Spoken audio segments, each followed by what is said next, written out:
अगर तुम boring mysteries पसंद नहीं करते लेकिन ओशन से प्यार करते हो तो सुनो। समंदर की गहराइयों में छुपे रहस्यों की कहानियां हमेशा से इंसानों को आकर्षित करती आई हैं। ये कहानियां हमें सोचने पर मजबूर कर देती हैं कि इस विशाल जलराशि के नीचे क्या क्या छुपा हो सकता है। ये वाली कहानी बड़ी धमाकेदार है।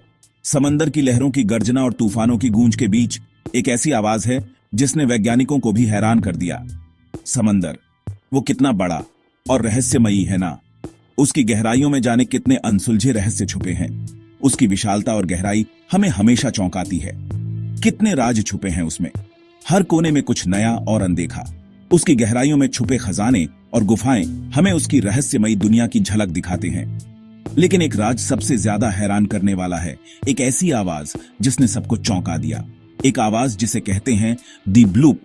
ये आवाज इतनी रहस्यमयी थी कि वैज्ञानिक भी इसे समझ नहीं पाए। 1973 में पानी के अंदर वाले माइक्रोफोन्स ने ये आवाज रिकॉर्ड की थी। ये आवाज इतनी तेज और गूंजदार थी कि इसे 3000 मील दूर तक सुना जा सकता था। इतनी तेज आवाज थी कि 3000 मील दूर तक सुनाई दी। सोचो, इतनी दूर तक गूंजने वाली आवाज कितनी शक्तिशाली होगी। ऐसी आवाज किस चीज की हो सकती है? क्या यह कोई विशाल समुद्री जीव था या कुछ और? कुछ लोगों ने सोचा कोई बहुत बड़ा समुद्री जानवर होगा, शायद क्रैकन, एक ऐसा जीव जो कहानियों और मिथकों में ही सुना गया है। कुछ को लगा कि कोई बड़ा सा आइसबर्ग टूट रहा होगा। आइसबर्ग्स के टूटने से भी ऐसी आवाजें आ सकती हैं। साइंटिस्ट भी सालों तक सोचते रहे, इस पहेली का जवाब क्या है। उन्होंने कई थ्योरीज दी, लेकिन कोई भी पक्के तौर पर नहीं कह सका। इस पहेली का जवाब क्या है?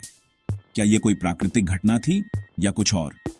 और हां, ज्यादातर साइंटिस्ट अब मानते हैं कि यह बस बर्फ की आवाज थी जो आइसबर्ग्स के टूटने से आई थी। लेकिन यह थ्योरी भी सबको संतुष्ट नहीं कर पाई। लेकिन फिर भी दी ब्लूप सुनकर सबको डर लगता है। यह आवाज आज भी लोगों के मन में सवाल उठाती है। अगली बार जब तुम समंदर में पांव डालो तो याद रखना, गहरे नीले पानी में और भी बहुत से राज छुपे हैं। तो याद रखना, गहरे नीले पानी में और भी बहुत से राज छुपे हैं। कौन जाने अगली बार कौन सा रहस्य सामने आए। तुम्हारा क्या ख्याल है? द ब्लूप क्या था? क्या यह कोई प्राकृतिक घटना थी या कुछ और? अपने विचार नीचे कमेंट्स में लिखो और हमें बताओ कि तुम क्या सोचते हो। और लाइक और सब्सक्राइब करना मत भूलना, ताकि तुम और भी ऐसी ही रोमांचक कहानियां देख सको। ऐसे ही और मिस्ट्रीज के लिए समंदर के रहस्यों की दुनिया में और भी बहुत कुछ है जो हमें जानना बाकी है। सब्सक्राइब करो और नोटिफिकेशन बेल दबाओ ताकि तुम कोई भी नई मिस्ट्री मिस न करो।